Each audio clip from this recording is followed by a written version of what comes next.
Buenos días, mis hermanos. Buenos días a quienes están también conectados en YouTube o en Facebook.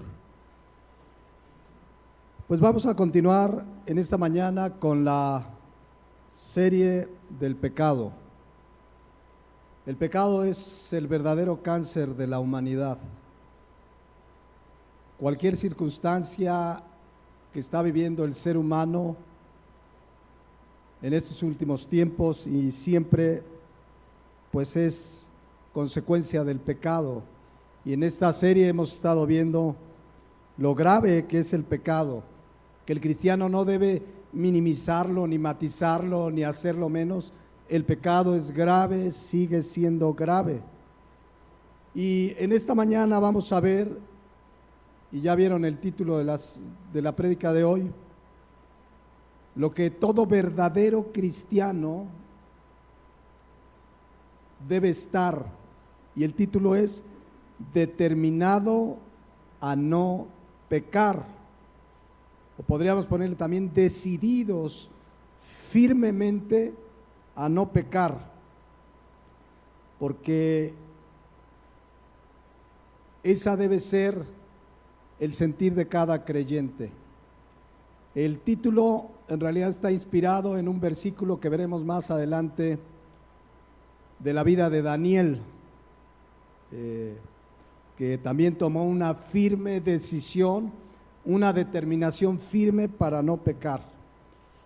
Pero déjenme repasar algo de lo que hemos visto para entrar en el tema, y hemos explicado que efectivamente un cristiano de a de veras, un nacido de nuevo, llega a pecar, pero ya explicamos que esto no es excusa para pecar, ni justificación para pecar. Entonces, y mucho menos el cristiano de a de veras mantiene una práctica del pecado, porque el que practica el pecado, lo hemos estudiado, es del diablo. Lo que sí hay una lucha, porque tenemos una nueva naturaleza que Dios nos ha dado, pero vivimos en esta carne que tiene la tendencia a pecar. Y en esta carne estudiamos que en esta carne no mora el bien, lo cual no justifica que pequemos, pero sí nos habla de que hay una lucha.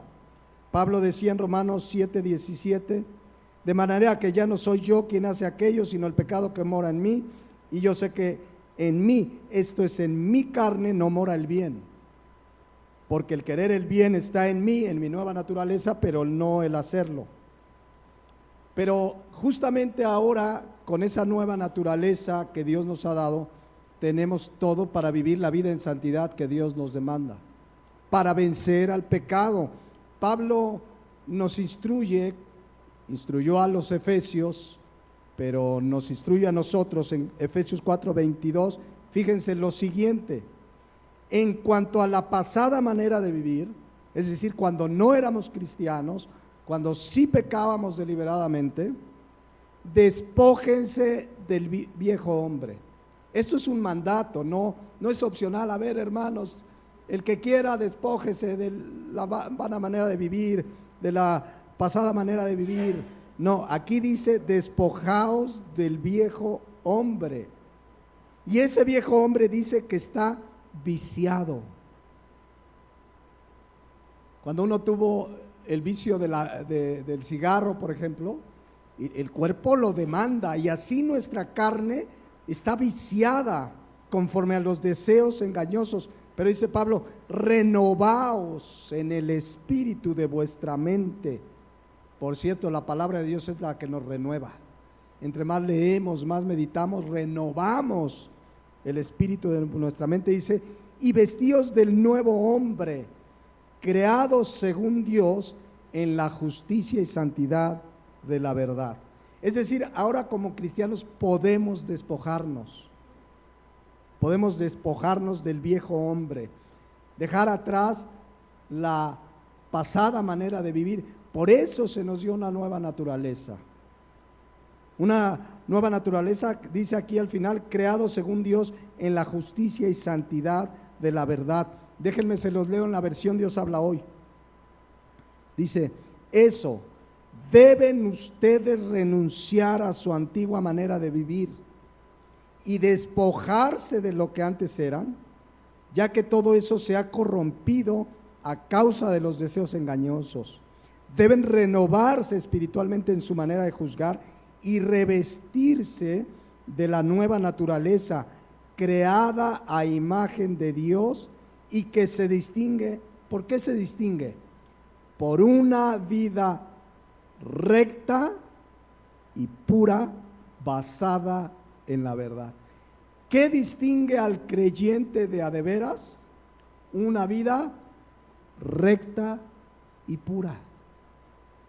Ahora, es cierto que cada día, lo hemos explicado, libramos una batalla contra esta carne. Esta carne, ya lo dijimos, hasta el último de nuestros días, nuestro último respiro, seguirá con esa tendencia a pecar.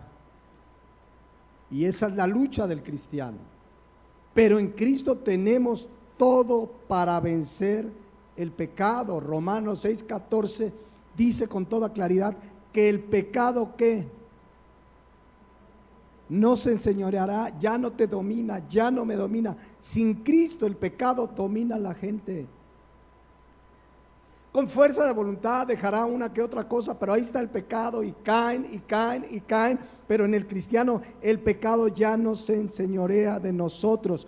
Por eso esa lucha, esa batalla de cada día, el cristiano gana, tiene la victoria si verdaderamente hemos nacido de nuevo.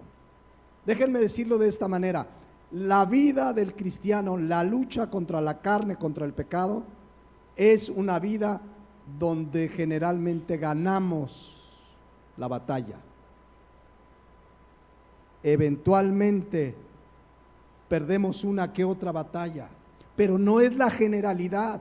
Ya no practicamos el pecado. Una cosa es que gané victoria y victoria y victoria, y de repente viene una derrota, y ahí venimos a Cristo, nos arrepentimos y Él nos perdona. Recuerdan 1 Juan 2:1 dice, fíjense lo que nos dice la palabra de Dios: hijitos míos, estas cosas les escribo, ¿para qué? Para que no pequemos. ¿Cuál es el propósito de la palabra, de lo que se nos ha escrito?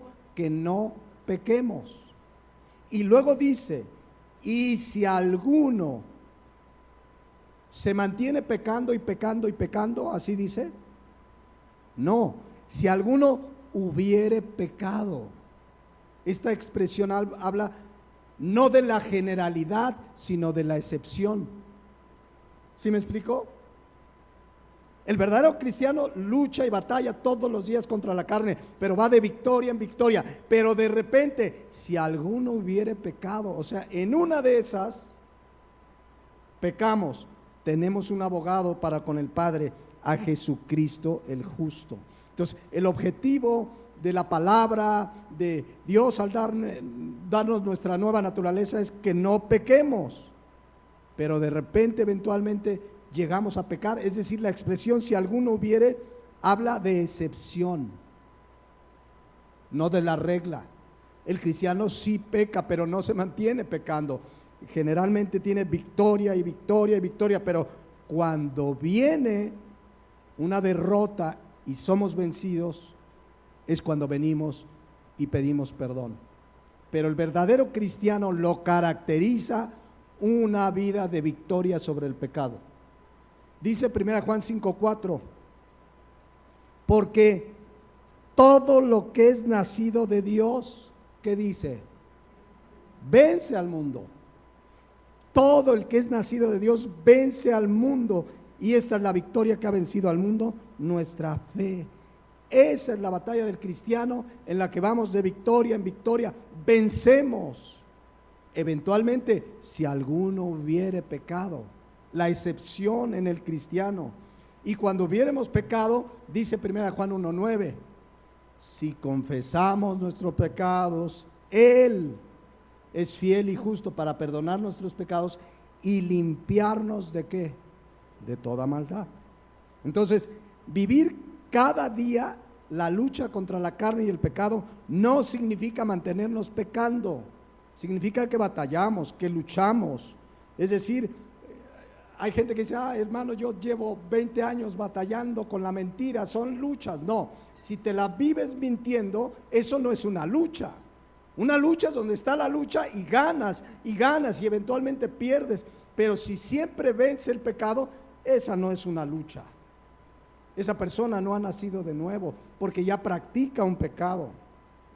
Entonces, imagínate que tú oras en esta mañana, inicias tu día, oras, Señor, voy en este caso a la iglesia, o mañana voy al trabajo, Señor, no nos dejes caer en tentación, guárdame, lees la palabra, meditas. Nada de eso va a evitar que seamos tentados. Nada de eso. Lo que sí estaremos fuertes, ¿para qué? Para enfrentar la tentación. O sea, la tentación y la carne va a estar siempre ahí. Siempre. No es pecado ser tentado. El pecado es caer en la tentación. Cristo nos enseñó a orar en el llamado Padre Nuestro o la oración modelo. Les voy a leer la Biblia de las Américas, Mateo 6:13. La oración era: no nos dejes ¿qué? Caer en tentación. ¿Vamos a ser tentados? Sí, una y otra vez. Ahorita antes de irte vas a ser tentado. A lo mejor alguien te vio feo, no te saludó y por dentro ya empezaste, ese hermano. La tentación ahí está. El asunto es que oremos, Señor, no me dejes caer en tentación, y orar y fortalecerme.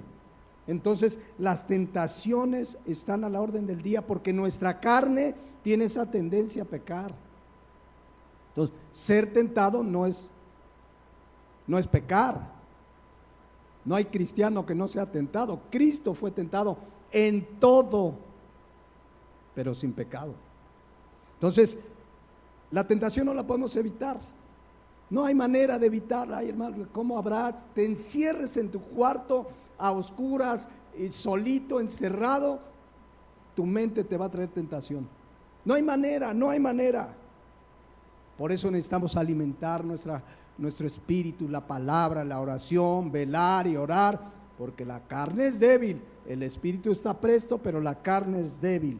Por eso vimos que la vida del cristiano se identifica, como dice Gálatas 5:16, andad en el espíritu y no satisfagas los deseos de la carne. Imagínate, la carne de por sí está, ándale, haz esto, ándale, peca, ándale, vamos a ver esto, vamos a hacer el otro, y encima le das alimento. Por eso dice, no, anda en el espíritu y no satisfagas los deseos de la carne, porque el deseo de la carne es contra el espíritu y el del espíritu contra la carne, y estos se oponen entre sí para que no hagas lo que quieras. Pero si sois guiados por el espíritu, no estáis bajo la ley. Y termina diciendo el 24, pero los que son de Cristo, ¿qué han hecho los que son de Cristo? Han crucificado la carne con sus pasiones y deseos. Si vivimos por el Espíritu, andemos también por el Espíritu. Esa es la vida del cristiano de a de veras.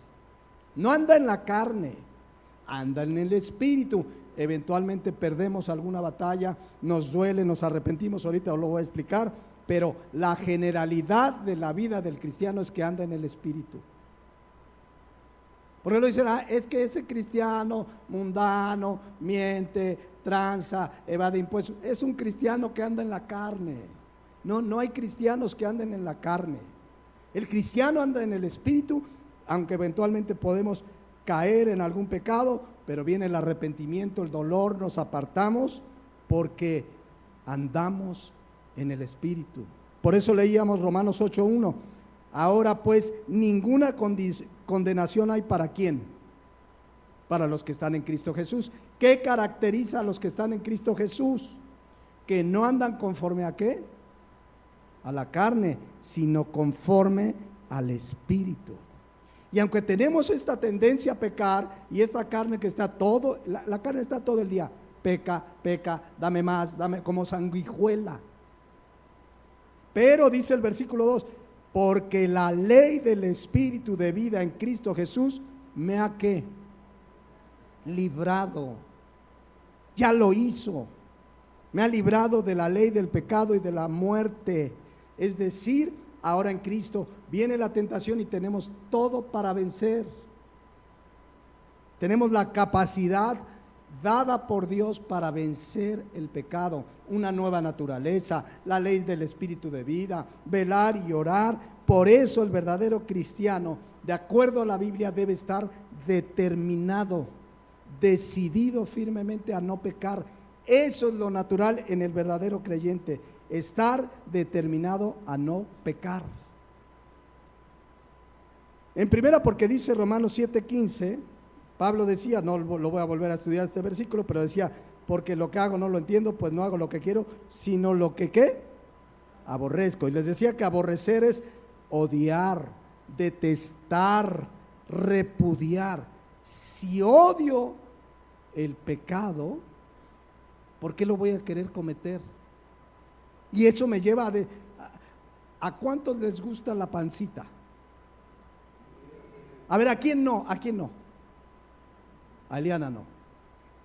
Tratas de evitar comer pancita porque no te gusta. Igual el cristiano con el pecado. No me gusta el pecado, lo evito y voy a hacer lo posible porque no me gusta. Aquí dice no que odie la pancita, pero aquí sí el pecado lo detestamos, lo odiamos. No debemos odiar los alimentos, nos los da el Señor. Podemos decir, este no me gusta, ¿no? O hay gente alérgica. Pero si algo no te gusta, no buscas hacerlo. Entonces, el pecado, así nuestra nueva naturaleza odia, detesta, repudia el pecado, pero la carne no. Pero tenemos en Cristo todo para vencer. Por eso el cristiano está determinado a no pecar. Esa es la característica de un cristiano. Todos sabemos que amamos a Dios, ¿por qué? Porque Él nos amó primero. Pero ¿saben cuál es una consecuencia directa de que verdaderamente amamos a Dios? Salmo 97:10. Los que amáis a Jehová, ¿qué hacen? Aborreces el mal. Está ligado, aborreces el mal, aborreces el pecado, lo aborreces. ¿Por qué? Porque amas a Dios. Esa es una característica de alguien que ama a Dios. El que ama a Dios no es el que dice Dios te amo y te amo para acá y te amo para allá. Si no aborreces el mal, si no aborrecemos el mal, no amamos a Dios, así de sencillo. Y si alguien no ama a Dios es porque no ha nacido de nuevo. Es porque no tiene temor de Dios. Si eso no está sucediendo en la vida de alguien aquí en esta mañana o que nos escuche, si no aborrecemos el mal, no hemos nacido de nuevo. No tenemos temor de Dios. Dice el Proverbios 8:13, el temor de Jehová es ¿qué? Aborrecer. Aborrecer significa que odio. Aquí es hebreo, es la palabra hebrea sané. Aborrecer, aversión, que es mi enemigo, que lo menosprecio, que lo odio. Dice aquí, el temor de Jehová es odiar, aborrecer. El pecado es tu enemigo y lo aborreces.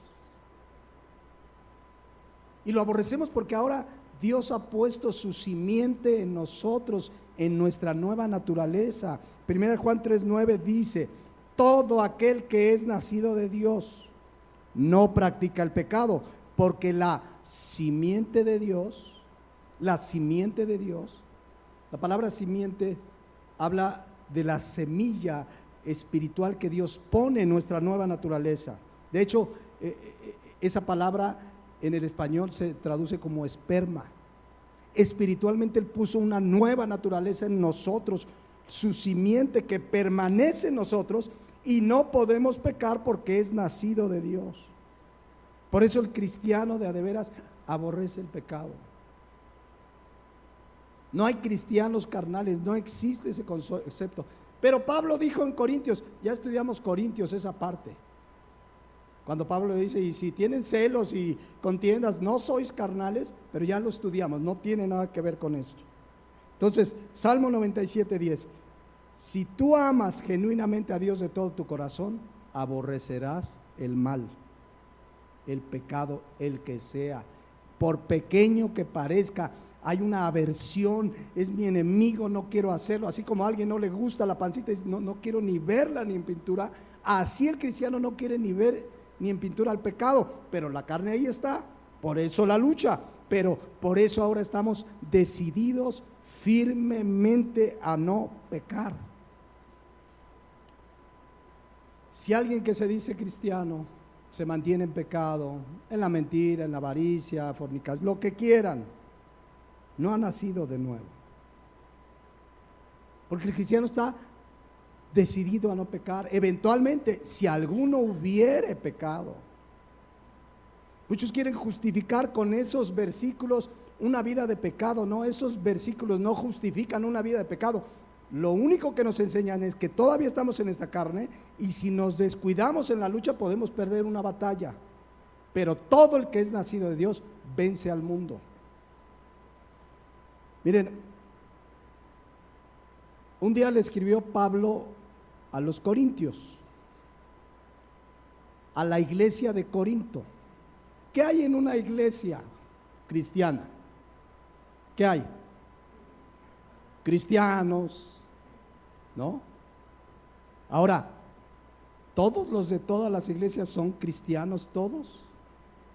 Porque Pablo les escribe a los cristianos o a la iglesia de Corinto, inspirado por el Espíritu Santo, y vean lo que les dice en 2 de Corintios 13:5.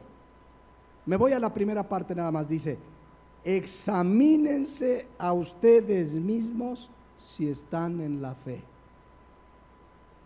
¿Ya lo vieron? Se los voy a decir en un español muy coloquial, muy de nosotros. Examínense si son cristianos de veras. Oye, Pablo, le estás escribiendo a los cristianos de Corinto, o sea, eso pregúntaselo al del mundo. Oye, tú eres cristiano, pero a los de la iglesia, ¿por qué les preguntas eso? Porque Pablo sabe que en toda iglesia hay cristianos y gente que se cree cristiano.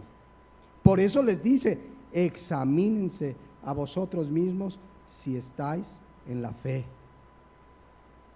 Pablo sabe que en toda iglesia hay cristianos y no cristianos.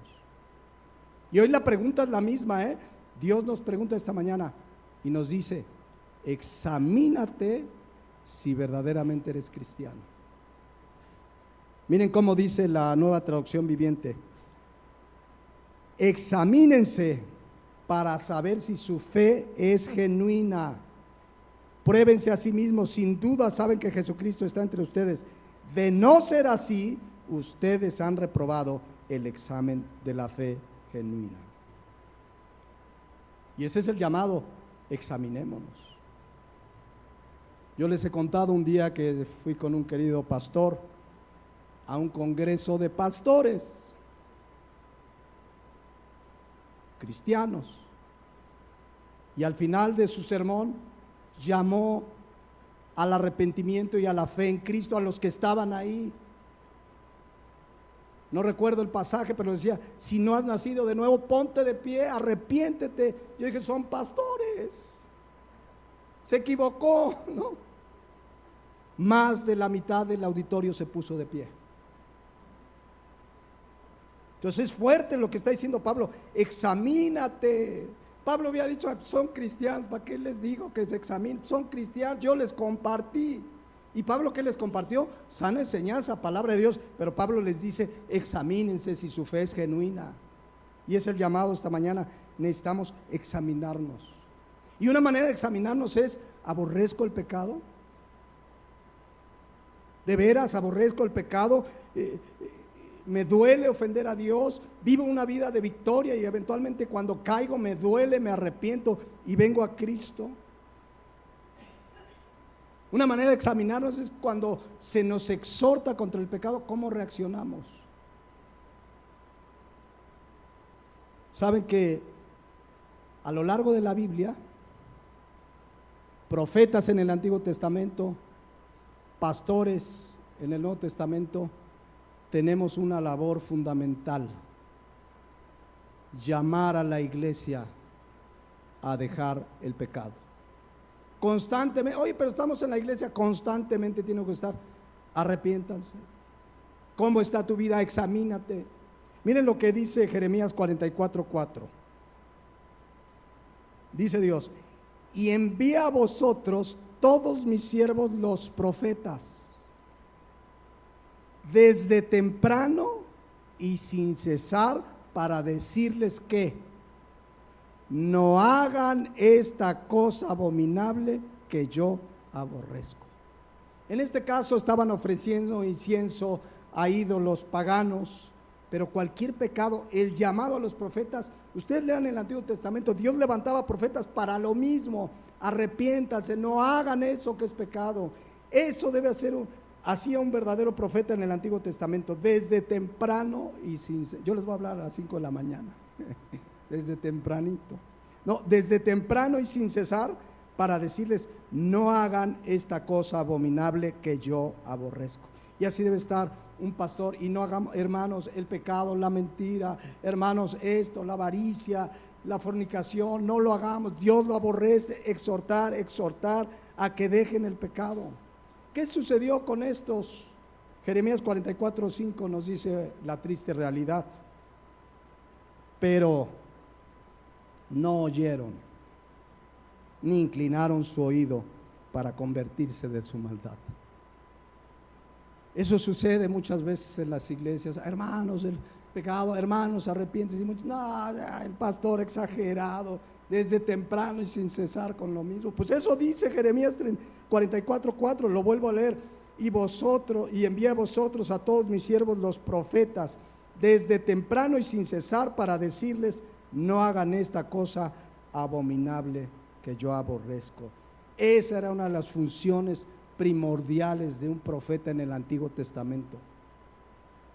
Hoy ya sabemos que en el Nuevo Testamento ya no hay profetas, pero muchas iglesias tienen sus profetas. Contrario a la palabra, y tienen sus profetas. Es decir, ay, va a dar palabra el profeta. ¿Han oído esa expresión? Ay, voy a que me dé palabra el profeta. Y entonces se para el profeta.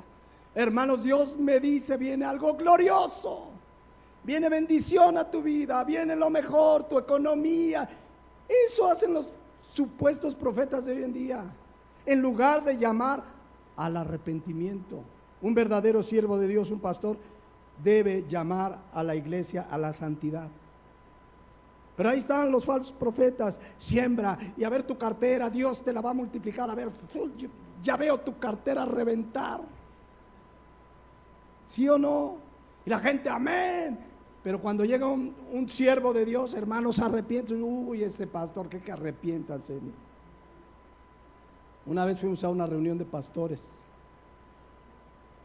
y son unos hermanos en Cristo a quienes amamos, y había varios pastores.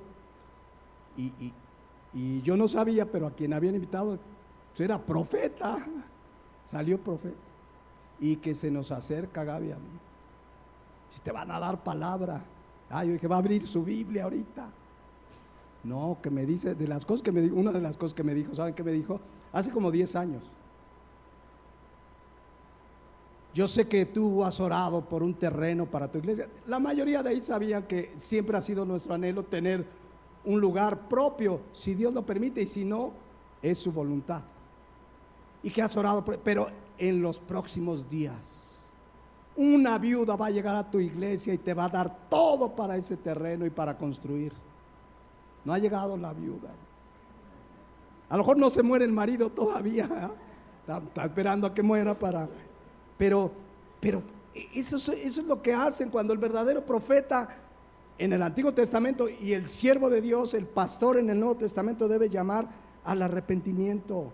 Desde temprano y sin cesar les dirá: no hagan lo que Dios aborrece, no hagan lo que Dios aborrece.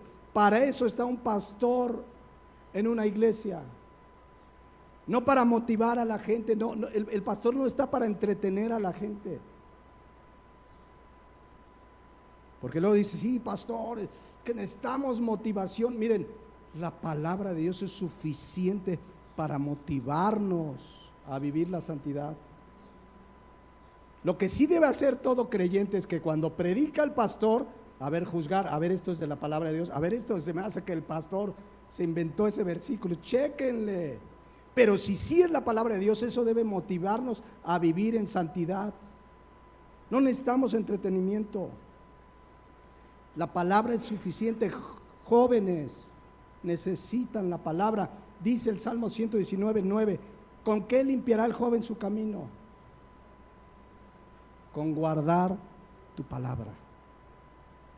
La versión Palabra de Dios para Todos me gusta porque dice, ¿cómo puede el joven llevar una vida pura? Porque lo dicen los jóvenes, que los jóvenes, hermano, usted entiéndalo, son jóvenes. ¿Qué no fue joven? Sí. Pero dice aquí, ¿cómo puede llevar el joven una vida qué? Pura. ¿Qué es una vida pura? Santa, apartada del pecado, siguiendo tus enseñanzas. No hay pretexto. Si ha nacido de nuevo un joven, un niño, un adulto, un anciano, tenga 10, 20, 50, 80, 90 años, la palabra de Dios es suficiente para llevarnos a vivir una vida de santidad. Entonces Jeremías 44:4, esa sigue siendo una función fundamental de un pastor, desde temprano y sin cesar. Entonces si alguien decía, ay, el pastor se me hace que ya va a dejar de hablar del pecado, no. Siempre vamos a exhortar. Yo les he contado un caso bien triste porque siempre que se va alguien de la iglesia es muy triste, ¿no? Ustedes no saben, como pastor, como familia, cuando alguien se va por alguna circunstancia. Un día llegó una familia y me dice el varón, pastor, ya nos vamos de la iglesia. Bueno, ¿por qué? Es que aquí se predica muy duro contra el pecado y no nos gusta. ¿Qué debía hacer? No, hermano, no se vaya. Mire, hermano, ya el próximo domingo les voy a traer unos mensajes motivacionales. Vamos a hacer actividad para entretener a los jóvenes. No, ni modo, fue muy triste, pero así me lo dijo delante de Dios. Les digo, yo me quedé con los ojos, pensé que me iba a decir, no sé, un hermano me transó, no sé, me iba a decir mil cosas, pero jamás pensé que el motivo que se iba es porque se predicaba duro contra el pecado. Pero Jeremías 44:4, desde temprano y sin cesar, debe un siervo de Dios decirles, no hagan lo que Dios abomina, no hagan lo que Dios le llama pecado. ¿A qué nos llama? Recordemos 1 Pedro 1:13. Por tanto, ceñid los lomos de vuestro entendimiento, sed sobrios y esperad por completo en la gracia que se os traerá cuando Jesucristo sea manifestado. Como hijos obedientes, no se conformen a los deseos que antes tenías, estando en nuestra ignorancia, sino como aquel que nos llamó es santo, sed también ¿qué? Vosotros santos. ¿En qué debemos ser santos? En toda nuestra manera de vivir, porque escrito está, sed santos porque yo soy santos. O sea, no es una opción para el pastor predicar contra el pecado, llamar al arrepentimiento, exhortar, aunque de repente haya quien se moleste y alguien diga, ay, es que el pastor lo dijo por mí, o las pedradas famosas, ¿no? Porque sí hay gente que se lo toma personal, y yo les he dicho, sí es personal en este sentido. La palabra de Dios nos habla a todos, mis hermanos. El que no salga aquí medio descalabrado es porque ya está en el cielo. O sea, siempre la palabra algo nos da un rozón, a veces es una pedrada que sí nos deja ver que en algún área le estamos fallando a Dios. Entonces, en ese sentido es personal, no lo tomemos contra el pastor. Si es la palabra de Dios la que me exhorta, si está fundamentado en la palabra de Dios, hay que tomar la exhortación y decirle, Señor, debo estar decidido a no pecar, porque tú me has dado una nueva naturaleza. Pero necesitamos caminar de verdad en santidad. ¿Se acuerdan lo que es pecar? Lo vimos creo que la primera, la segunda enseñanza. Pecado en el griego significa errar en el blanco, hacer lo que Dios prohíbe o no hacer lo que Dios manda. Porque uno dice, no, yo todo lo que Dios me prohíbe no lo hago. Pero también hay cosas que Dios nos manda hacer, y si no lo hacemos, al que sabe hacer lo bueno y no lo hace, le es que pecado. Entonces yo sé que hay cosas que sabemos muy claramente: matar es malo, robar es malo, mentir, pero hay circunstancias en nuestra vida que no sabemos si algo es bueno o malo, y ahí tenemos que orar. ¿Se acuerdan qué le pidió Salomón a Dios? Vamos a recordar 1 Reyes 3:9. Da pues a tu siervo corazón entendido, en este caso como gobernante, para juzgar a tu pueblo, pero escuchen, ¿y para qué? Discernir entre lo bueno y lo malo. Estamos orando, a ver, Señor, ¿cuántas veces vas a hacer algo y no sabes genuinamente si es bueno o es malo? ¿Qué necesitamos hacer? Pedirle sabiduría a Dios.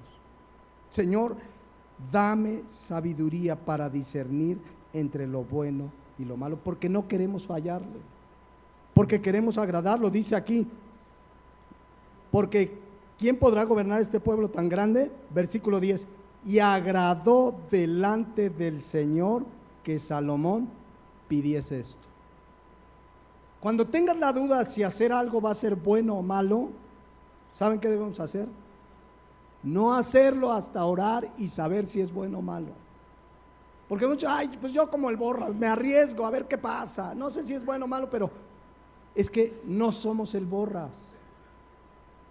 Somos hijos de Dios que ahora tenemos los recursos para pedirle sabiduría a Dios. Santiago 1:5. ¿Tiene alguno falta de sabiduría? ¿Cuántos reconocemos que seguido tenemos falta de sabiduría? ¿Qué debemos hacer? Pedirle a Dios, y Él la va a dar, ¿qué? Abundantemente y sin reproche, y le será dada, dice la palabra de Dios. Yo les he explicado que cuando dice aquí, tiene alguna falta de sabiduría, pídala a Dios, el cual la da a todos abundantemente y sin reproche, y le será dada. Cuando dice sin reproche, es que es de las cosas donde incluso puedo venir en la condición que sea. Si yo pido sabiduría, Dios me la va a dar. Porque si estamos mal, si estamos en una circunstancia de nuestra vida y andamos bien mal, ha sido por falta de ¿qué? De sabiduría. Entonces cuando yo vengo, Señor, genuinamente necesito sabiduría, te la va a dar sin reproche. No te va a decir, no, no te la mereces, andas bien mal. Sin reproche te la va a dar. Pidámosle, no hay pretexto, mis hermanos, para hacer lo malo, no hay pretexto para pecar. Tenemos nuestra nueva naturaleza, tenemos la ley del espíritu de vida, tenemos la sabiduría que Dios nos da, y por eso un cristiano de veras está determinado decididamente a no pecar. Ya no somos del mundo, los del mundo ya no saben ni qué es bueno ni qué es malo. ¿Se acuerdan Isaías 5:20 que dice, ay de los que a lo malo dicen bueno y a lo bueno malo? Así está el mundo. Ayer estábamos viendo alguna cosa en el YouTube y nos salió, se me hizo interesante, de un artista que estaba entrevistando una periodista. Dice, entonces tú estás a favor de Trump y de Milei. Dice, pues es que están poniendo orden, dice, todo eso de los homosexuales, todo, y se le fueron encima por hablar de que la homosexualidad está mal. Son los que a lo bueno dicen malo y a lo malo bueno, pero nosotros ya no estamos ahí. El cristiano debe saber, lo malo es malo y lo bueno es bueno. Nada de que ni tanto que queme al santo, ni tanto que no lo alumbre. ¿Se acuerdan de ese dicho? Ay, no es tan grave, ni muy, ni tan, ¿no? No, el pecado es el pecado. Y el pecado, ¿saben qué es lo más grave del pecado? Que ofende a Dios. Al primero que ofendemos con el pecado es a Dios. En Génesis 3:9, no para estudiar este versículo, pero quiero hacerles una observación. Caín, ¿se acuerdan que mató a Abel? Y dice Dios, si bien hicieres no serás enaltecido, y si no hicieres bien, el pecado está a la puerta, con todo esto a ti será su deseo y tú te enseñarás de él. Bueno, la palabra pecado en el hebreo es bien interesante porque significa ofensa. La palabra pecado significa crimen. No sé si han oído que en Estados Unidos el presidente Donald Trump llama a los inmigrantes criminales. En sentido estricto lo son. El pecado es crimen, violaron una ley. Entonces, aquí en México crimen suena como asesinato, ¿sí o no? Pero el pecado, dice la Biblia en el hebreo, que el pecado es una ofensa contra Dios, es un crimen contra Dios. En sentido estricto, los inmigrantes, independientes, no estamos juzgando la condición por la que se fueron, a lo mejor perseguidos por la inseguridad, amenazados, pero finalmente cometieron un ¿qué? Un crimen, por eso les llaman criminales. Entonces, cuando pecamos contra Dios estamos cometiendo un crimen, una ofensa a Dios, es un crimen. El verdadero creyente entiende que cuando peca contra Dios, ofende a Dios. Y si lo amamos, no queremos ofenderlo. ¿A cuántos de aquí quieren ofender a sus papás o a su mamá? En general creo que no, aunque hay quien lo hace. Pero en general el sentido del ser humano es, no quieres ofender a tu papá, no quieres hacerle algo malo a tu papá, no quieres hacerle algo malo a tu mamá. Dice Mateo 10:37, el que ama a padre o madre más que a mí no es digno de mí, el que ama a hijo o hija más que a mí no es digno de mí. Dios no está diciendo que no ames a tus padres, pero que amamos a Dios por sobre todas las cosas.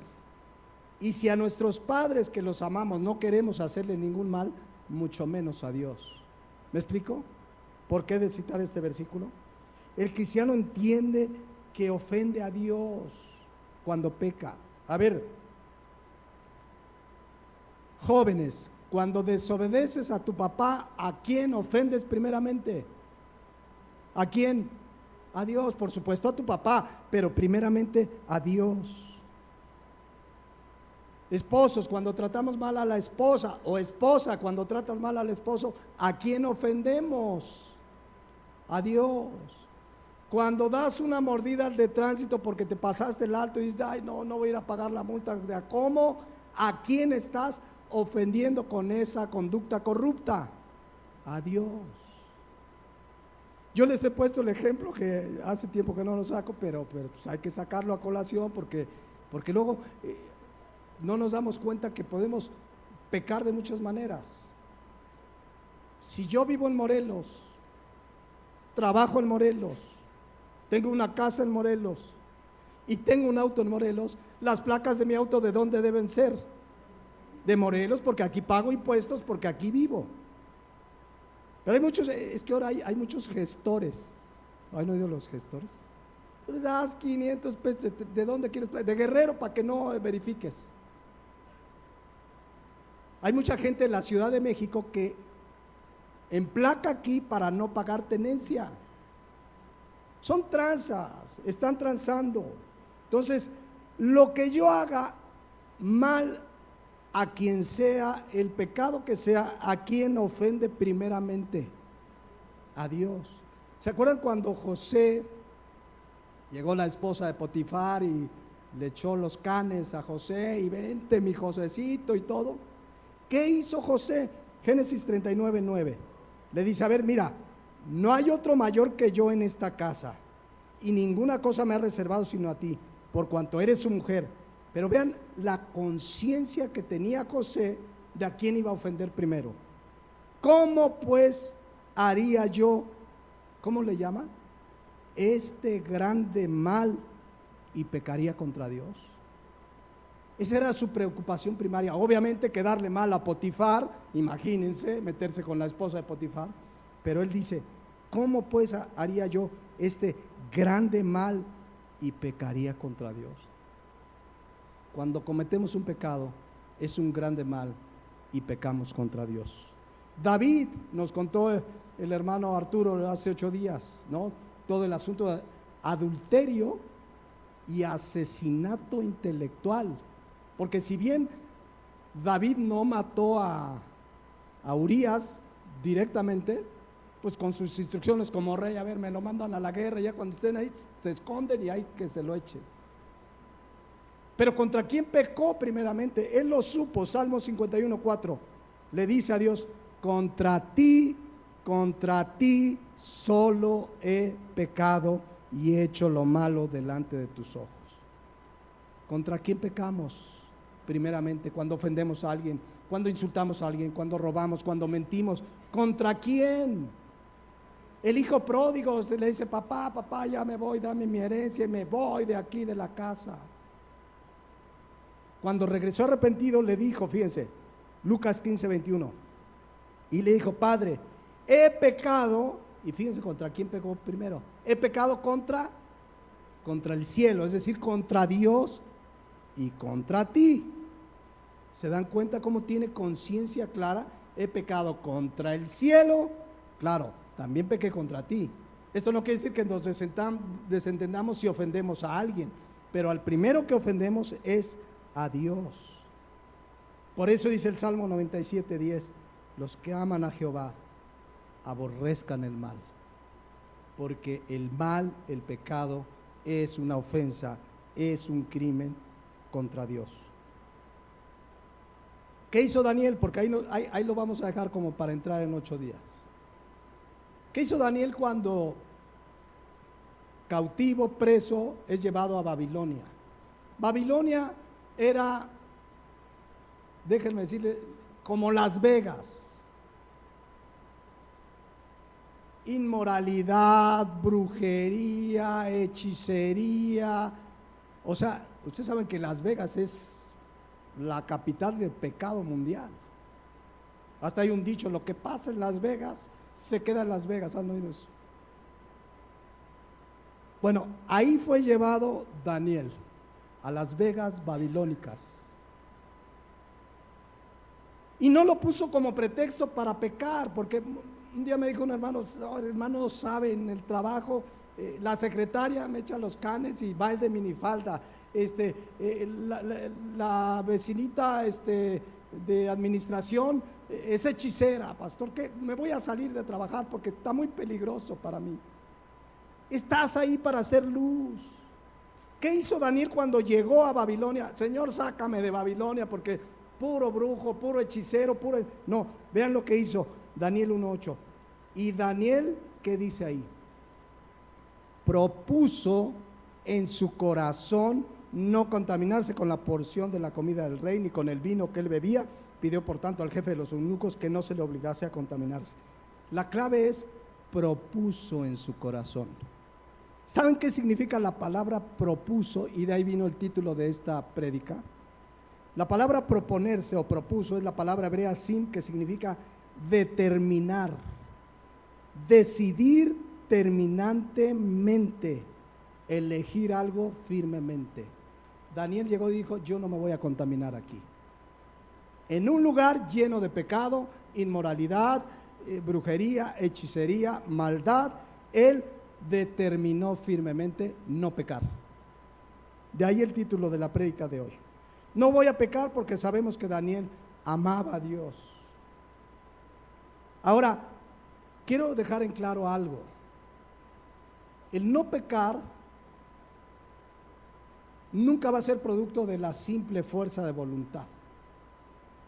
Porque algunos pueden, entonces ya, esto es de fuerza de voluntad, no voy a pecar, no voy a pecar. Si fuera la fuerza de voluntad, Cristo no hubiera venido. Hubiera dicho: a ver, échenle ganas. Tienen que echarle ganas, y es de fuerza de voluntad para no pecar. No, Cristo vino porque el pecado nos tenía como esclavos. Y vino a morir en la cruz para darnos perdón de pecados, nos da una nueva naturaleza con la cual ahora sí podemos estar determinados a no pecar. ¿Por qué mucha gente dentro de las iglesias sale a veces bien animado de una prédica? Ya no voy a pecar, ya no voy a pecar, sí, ahora sí le voy a echar ganas, y caen, y caen, y caen, y caen, y caen, porque no tienen una nueva naturaleza, porque no han nacido de nuevo, porque no opera en ellos la ley del espíritu de vida que nos libra de la ley del pecado, porque el pecado todavía se enseñorea de ellos. Entonces, quieren con su fuerza de voluntad cambiar. Y con la fuerza de voluntad podemos cambiar una que otra cosa. Pero vivir la vida de santidad que Dios nos demanda es imposible sin Cristo. Por eso vino Cristo. Por eso la ley del espíritu de vida. Por eso nos dio una nueva naturaleza, porque si no, no podríamos. Entonces, yo no estoy llamando a que tengan la fuerza de voluntad para dejar de pecar, sino que si has nacido de nuevo, ahora puedes estar determinado a no pecar.